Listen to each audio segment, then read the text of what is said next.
Hello, welcome to the companion video for Clue 1 of Cowltopus Mystery Knit-a-long. I'm Laura Nelkin, I'm a knitwear designer, and I love designing mystery knit-alongs for you. I'm assuming if you are watching this video that you have the pattern for Cowltopus. You will need to follow along with that for Clue 1, which is pages 5 and 6 of the pattern. I will give you the link to that in the show notes in case you don't have it, along with anything else I talk about in this video. The other thing that is in the show notes are timestamps. So if you want to jump ahead to the cast on or jump ahead to the sucker stitch, you can go ahead and do that by finding that in the timestamps. Now, before we get going, I assume that you have wound your yarn and done your gauge swatch. If you aren't prepared and you haven't done that yet, I highly suggest that you go ahead and do that before you just cast on your Cowltopus. You can watch the video that I released a few weeks ago that goes over steps for that, and there's also notes in the pattern. Now, before you cast on, the only other thing that I love to do when I'm working a mystery knit-along in particular is I like to weigh my main color and my contrast color so I know how much they weigh before I start knitting, so I have an idea if my yarn usage is like on for the mystery knit-along. We do have a very active, very fun Ravelry group, and in the tips and tricks thread for Cowltopus, I'll give you some ideas and guidelines for yarn usage for Clue 1. Please ask any questions if you have any. I am always happy to help you. So I think it's time for us to kind of get going and get knitting. Let's talk a little bit about your yarn and then we'll jump ahead to casting on. Okay, I had you wind your yarn. So if you were working with mini skeins for the main color and or the contrast color, that you had the darkest color on the outside for the main color and the lightest color on the outside for the contrast color. And I'm assuming you're working from the outside of the ball. If you are somebody who loves to work from the inside of your ball, that is absolutely fine. Just make sure you wind them oppositely, so you're working with the darkest color of your main color and the lightest color of your contrast color. The other thing I think it's important to say about this clue is don't be surprised. You're going to go into the second color if you're working with gradient skeins of both the main color and the contrast color. So don't be shocked by that with Clue 1. In previous mystery knit-alongs, we've always used up like all of that first mini skein in the first clue, and this one's a little different because I like to keep you on your toes. So once your yarn is ready to go and you are ready to cast on, we can talk about that next. Okay, I really missed an opportunity there. That was where I should have said, let's get cracking. So we are going to start by casting on for Cowltopus. And Cowltopus starts with Judy's Magic Cast On. And I have a few ways that I like to work Judy's Magic Cast On, and I'm going to go over them with you. The most important thing as you get going is you will see that the pattern calls for you casting on 65 stitches onto each needles, which is longer. I think it's more stitches than you might have done with Judy's Magic Cast On before. So it means that you're going to have a long enough tail to cast on 65 stitches. And I want to show you my trick for that. It's really easy. What I do is I just take the end of my yarn and I put it over my needle, and then I kind of loosely wrap the yarn 10 times around my needle, not too tight. 2, 4, 6, wait, 2, 4, 6, 8, 10. That was 10 right there. So that is about how much yarn I need to cast on 10 stitches. And what you'll do is just go ahead and do that.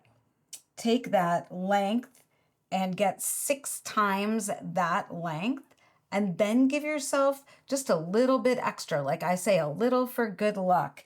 And that tail is about how much you're going to need for working Judy's Magic Cast On for 65 stitches. So that's the first little trick I wanted to share. Otherwise, you're going to find that you'll get to like the last 3 stitches and not have a long enough tail, or have like 30 inches more than you need, which is way more. So you don't want to do that either. Okay, you're going to start with needle A, which is your long circular needle, and you're going to take your yarn and have your tail to the front and your working yarn at the back, and put it over the back needle with your needles parallel to each other. And then you're going to bring the tail over your index finger and the working yarn over your thumb. And then you're all set up to work Judy's Magic Cast On. And what's happening here is the yarn going over your index finger is going to be putting a stitch on this front needle, and the yarn over your thumb is going to be putting a stitch on the back needle.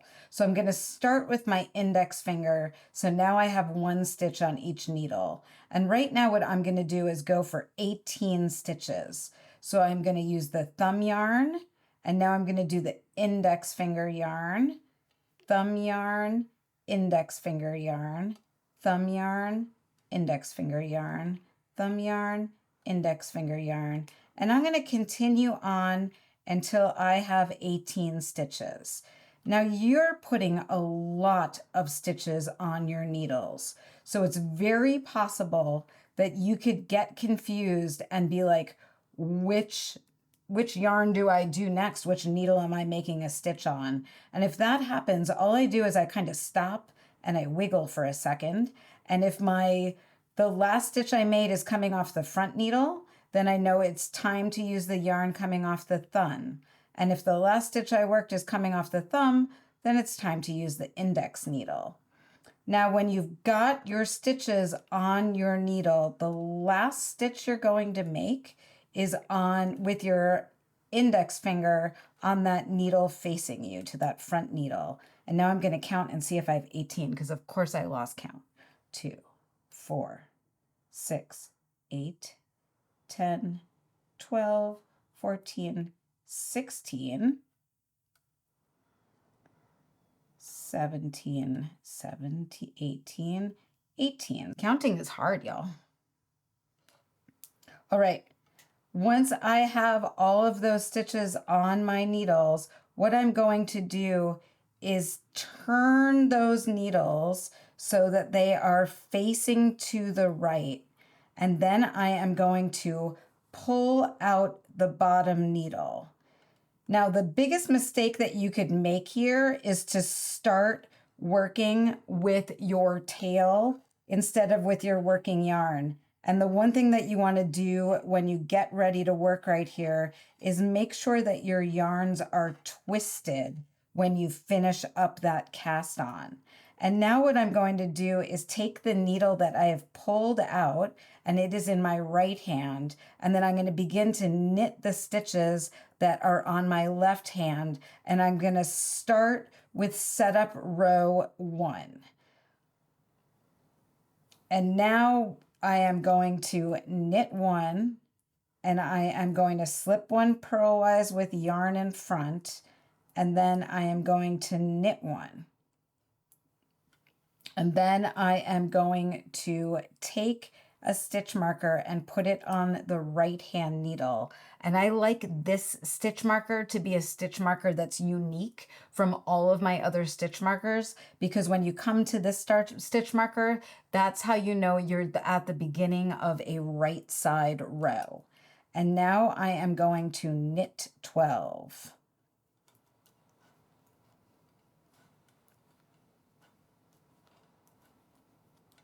And now I am going to take another stitch marker, and this can be any stitch marker you want. I've got a cute little tentacle one. And then you're going to knit to the end of the needle. I've only got 3 stitches right here. You should have 49 stitches when you go to work that. And the final thing that you're going to do is pick up 1 stitch along the cast on edge right here. See if I can get in there to show you how to do that, and knit 1. And then you are going to turn your needles so that the needle with all the stitches on it that you just worked is on the bottom and that empty needle is on the top. And then I'm going to push that top needle back and I am going to pull that bottom needle out. And now I'm going to knit to the last 15 stitches, which I know for me is 3 stitches right now, and there's 15 stitches right there. And then I am going to place another marker, and I am going to knit 12.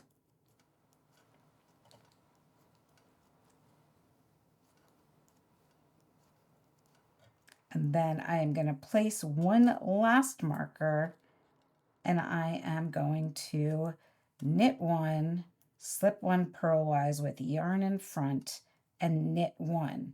And now I have finished setup row 1. These markers are going to make working the chart and written instructions in Clue 1 so much easier. You're going to thank me that you have them on your needles. So now for setup row 2, what you're going to do is slip 1 purlwise with yarn in front, knit 1, slip 1 purlwise with yarn in front, slip your marker, and then knit 4, purl 4,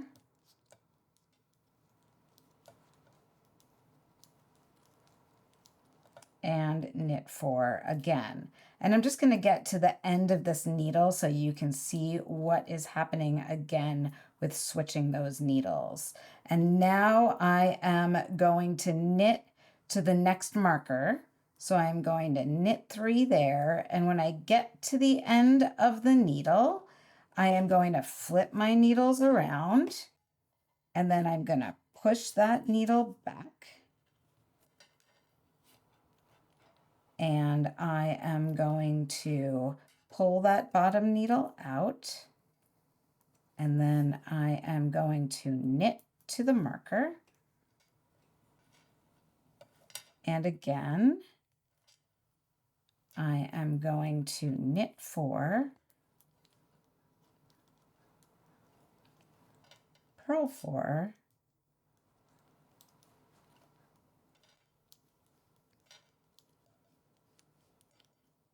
knit 4,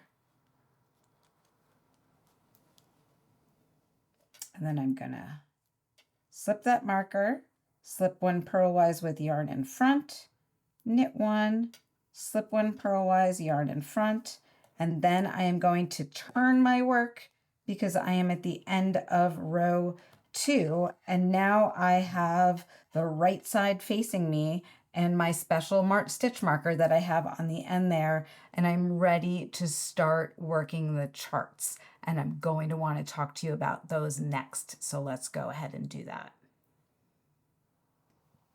All right, y'all, if you know me, you know I'm a sucker for a chart.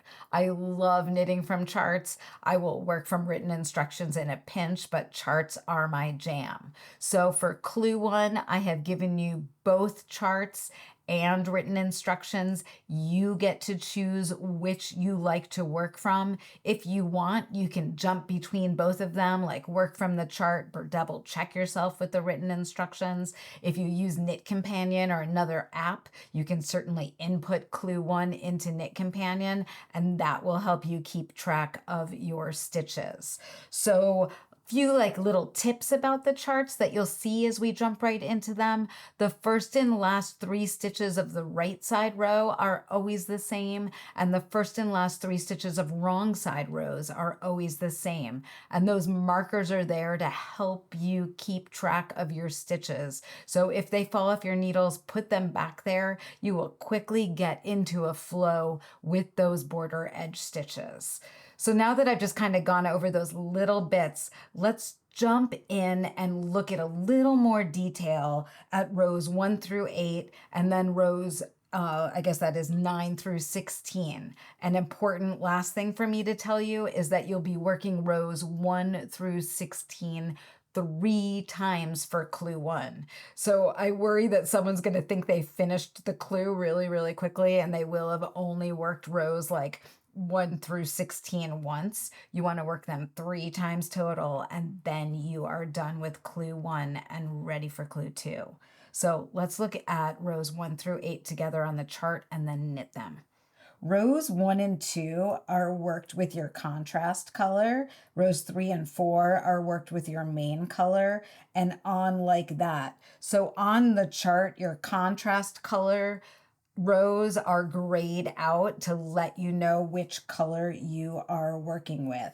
Every square on a chart represents a stitch. So that first stitch right there on row 1 is a knit stitch. You'll be reading right side rows from right to left and wrong side rows from left to right. What I love to do when I'm working a chart is use like Post-it notes or something to kind of block off the rest of the chart. So I'm just reading the row that I am working on.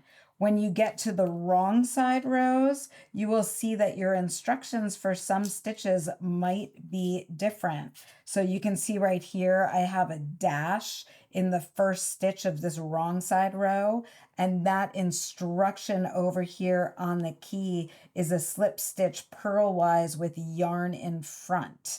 If you see that stitch on a right side row, you're going to be slipping a stitch purlwise with yarn in back. So that's one of the things that sometimes trips people up in charts. If you get confused by that, the right side and wrong side row directions, just switch over to the written instructions. Those are written so you can just follow along for each row.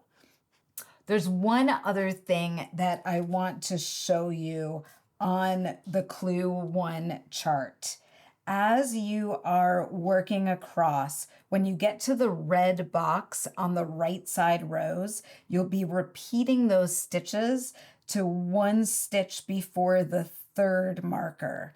And when you get to that red box on wrong side rows, you'll be repeating those stitches to the 3rd marker. So those red box stitches, you just repeat across. It's very easy, I promise. So I'm going to start knitting with you with the stitches that we did from those setup rows and cast on, and we're going to work a few rows of clue 1 together, partially so you can get more comfortable with what's happening with working your needles, and so you can see the sucker stitch, which is a really, really fun stitch to work. Okay, I am all set up and ready to work row 1. I am going to integrate in my contrast color now, so that's pretty exciting. And I'm going to start by knitting 1 and then slipping 1 purlwise with yarn in front and then knitting 1. And then I am going to slip my marker. And now I am going to knit 5.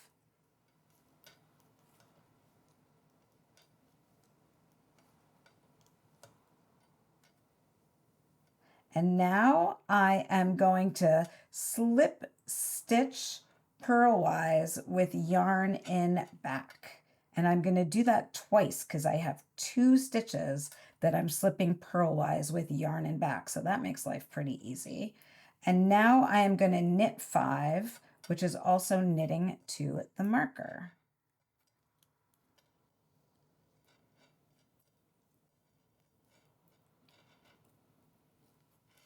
And now I am repeating that red box across, which is all knit stitches until the 3rd marker. So life is pretty easy right now. When I get to the end of that needle, I am going to turn my needles around and then push that top needle back and then pull that bottom needle out. And then I am going to knit across. And when I get to that 3rd marker, I'm going to slip it. And now I am knitting 5 again.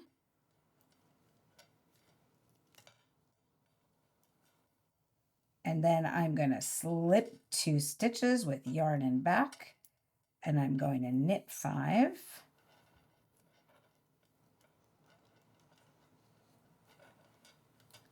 And now I am going to slip that marker, and I am going to knit 1, slip 1 purlwise with yarn in front, and then I'm going to knit 1, and I have finished row 1. So I'm going to turn my work so I have the wrong side facing. And then I'm going to take my other needle and I can work back for row 2 where I'm slipping the first stitch, and then I am knitting the next stitch, and then I am slipping the next stitch with yarn in front. And now I am going to knit 4.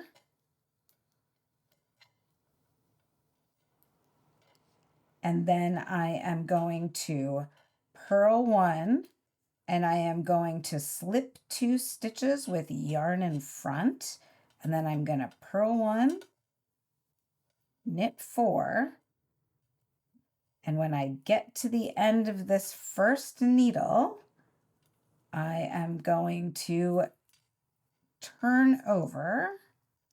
So I'm knitting to the end right there, and I'm flipping around, and then I'm pushing that top needle back, and I am knitting with the bottom needle. Now you're noticing, I'm sure, that on right, you know what, let me get to the end of this row and then we're going to talk about this in detail. And now I am going to purl 1, slip 2 stitches with yarn in front, purl 1,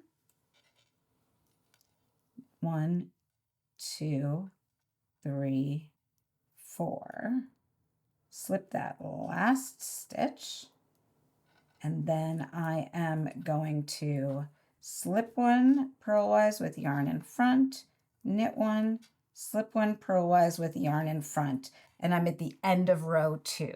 Now here's the thing that I want to talk about in detail. We did Judy's Magic Cast On, so we're working from the center of our piece. At the end of an entire row, we are turning our work so the opposite side of our work is facing us. So now I'm on the right side row.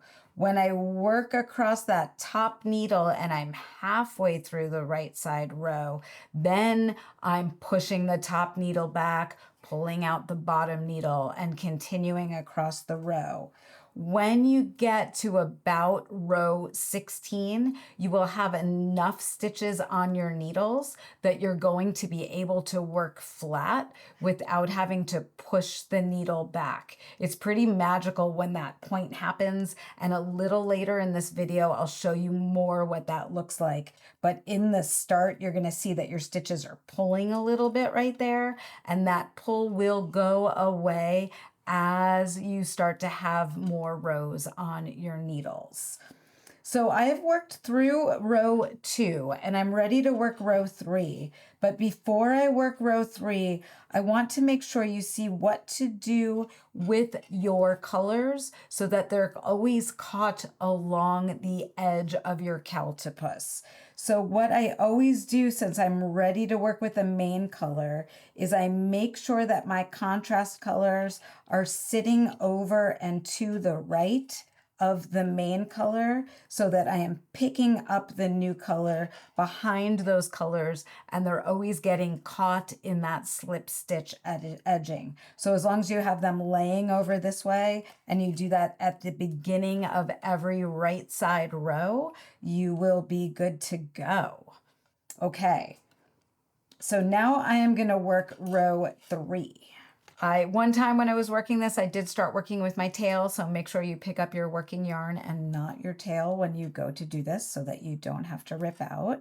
And now I am going to knit 1, slip 1 purlwise with yarn in front, knit 1, and now I am going to knit 4, 1, 2, 3, 4, and now it is time to work the sucker stitch. So the sucker stitch is worked over 4 stitches, and it's actually very easy to work.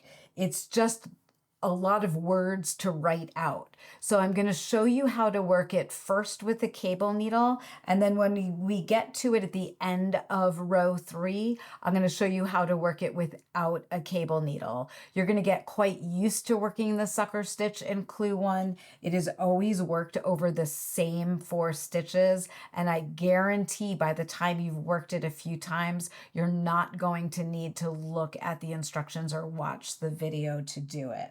So the first thing that you want to do is take the first stitch, put it on a cable needle, and hold it to the back of your work.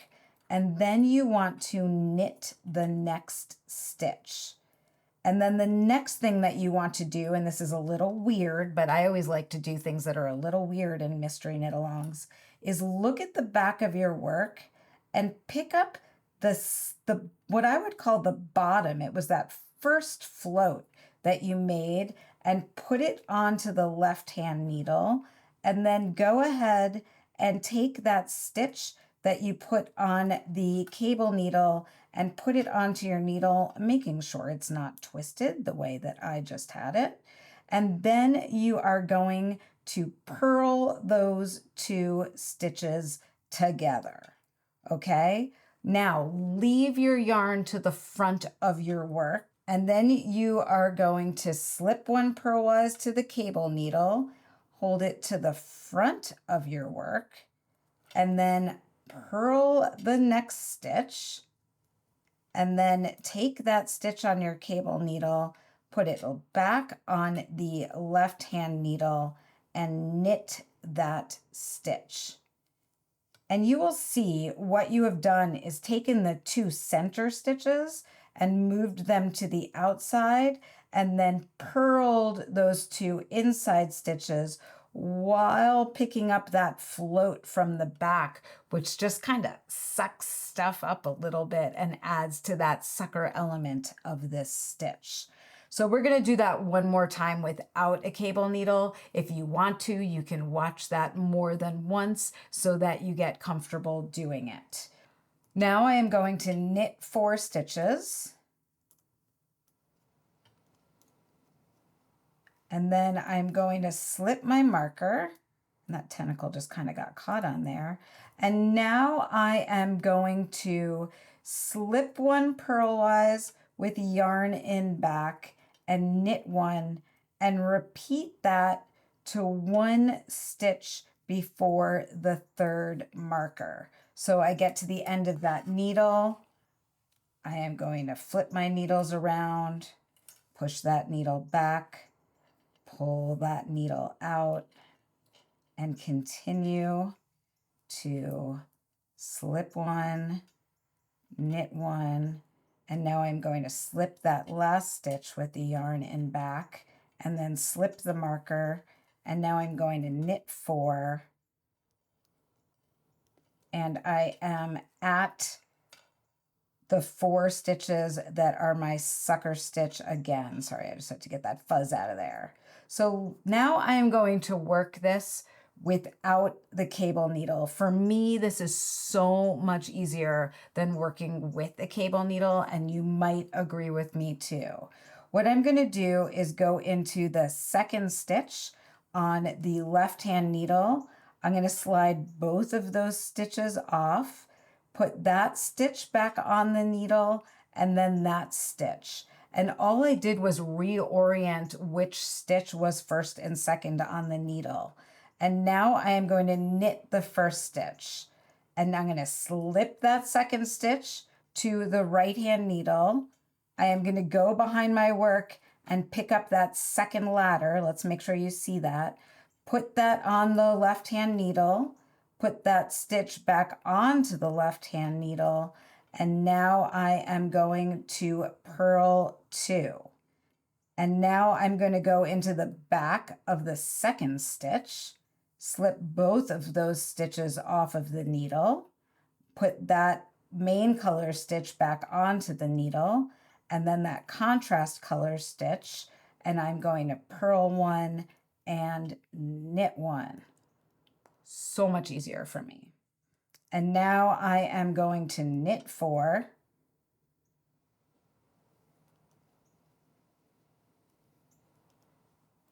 Slip that tentacle over, sorry, stitch marker. And now I'm going to knit 1, slip 1 purlwise with yarn in front, and then knit 1.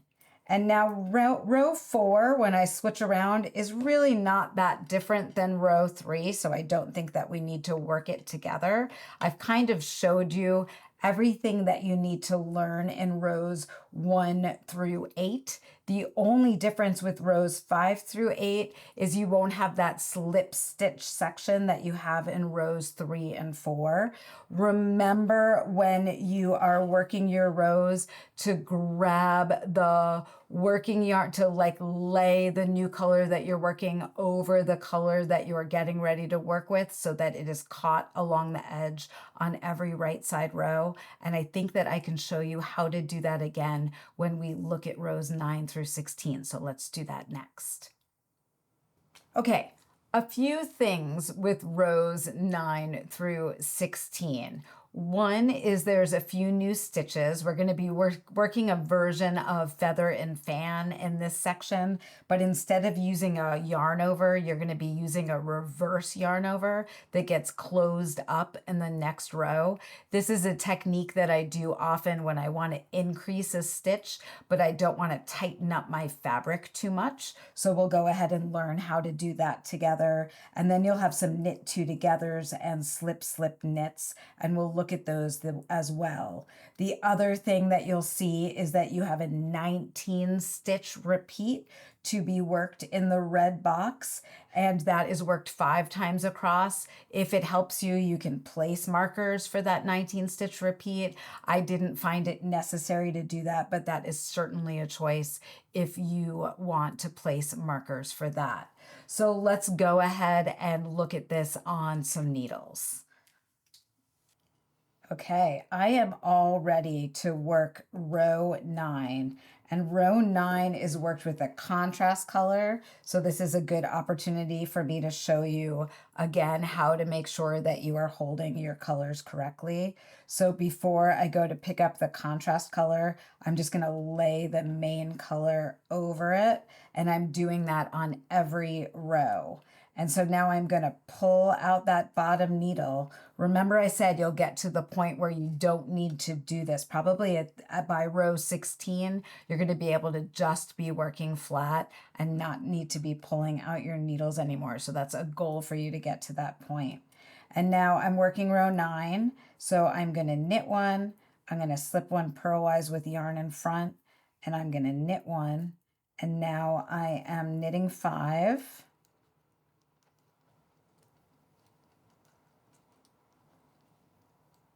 And then I am going to slip 2 purlwise with yarn in back, and then I am going to knit 5 again.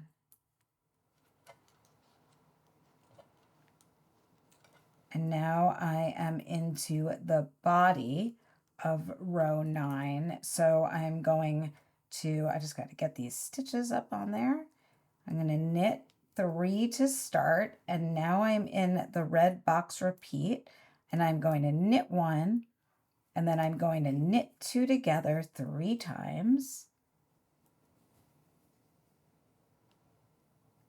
and then I am going to reverse yarn over, knit 1 5 times. And this is what a reverse yarn over looks like. A reverse yarn over looks like this, where the left leg is to the front of the needle and the right leg is to the back of the needle. So typically when we make a yarn over, the right leg is to the front and the left leg is to the back. So it's mounted opposite of how your stitches are mounted on your needle.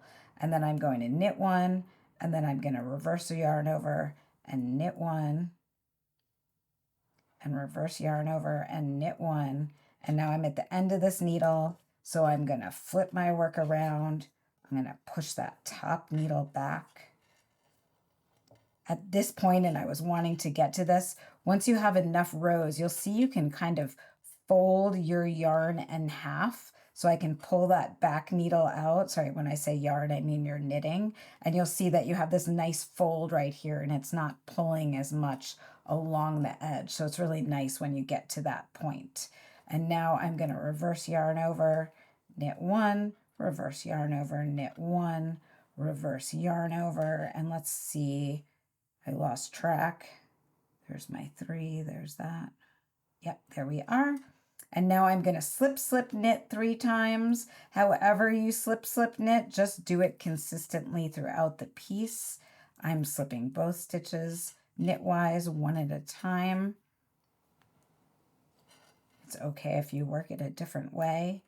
And now I am knitting to the 3rd marker right here. If you have more stitches on your needles, more than me, you'll be repeating that 19 stitch repeat 5 times. And now I am going to knit 5. And all I want to do is get to those reverse yarn overs on the previous row. So 1, 2, 3, 4, 5.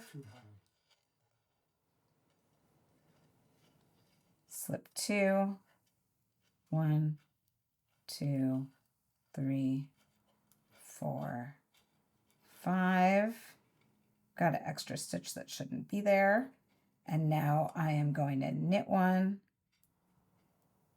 slip 1, knit 1. And now I'm going to turn my work. I am on row 10, which is a wrong side row. And I've got my needle right here. And I am going to slip 1 purlwise with yarn in front, knit 1, slip 1 purlwise with yarn in front. And now I am going to knit 4. 1, 2, 3, 4. I'm going to purl 1, slip 2 purlwise with yarn in front, purl 1. Sorry, I go on automatic. I've knit this so many times now.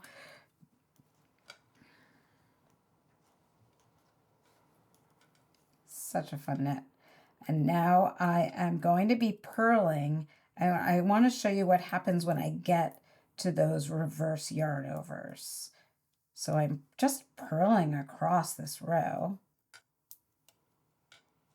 And when I get to the reverse yarn over, I'm going to work it through that front leg right there.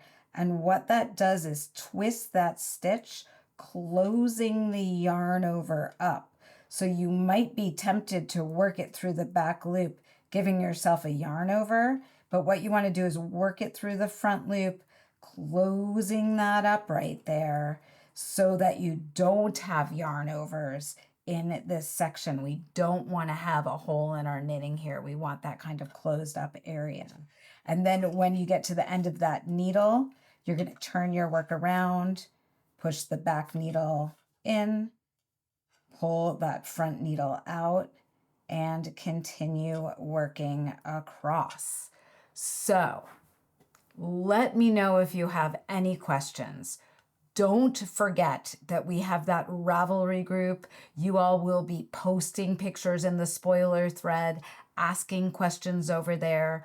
Oftentimes, if I explain something in a way that doesn't make sense to you, somebody else might have a resource or a way of doing things that will work for you in your knitting. If you've never worked Judy's Magic Cast On before, I can give you a link to 1 or 2 videos on YouTube that I found that are really helpful, that work Judy's Magic Cast On in a similar way to how I work it, if you need a little bit more of a resource for that.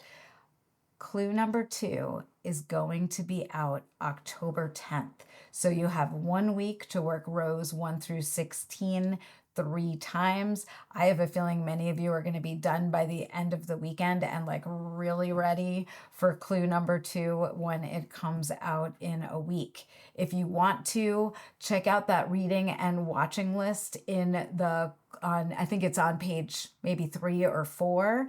Watch one of the movies, listen to one of the books while you're knitting. Just kind of immerse yourself in the deep sea land of octopuses. I've been doing that for the last month, and it is an absolute blast. I am very excited to be knitting Cowltopus with you. Do you guys want to consult the magic ball and see what it has to say about our knitting together. I think that'll be a nice way to end this clue. Oh, magic 8 ball, what should we knit together? Oh, the magic 8 ball wants us to juggle our yarn balls. So go ahead and do that first and then cast on clue 1. Happy knitting.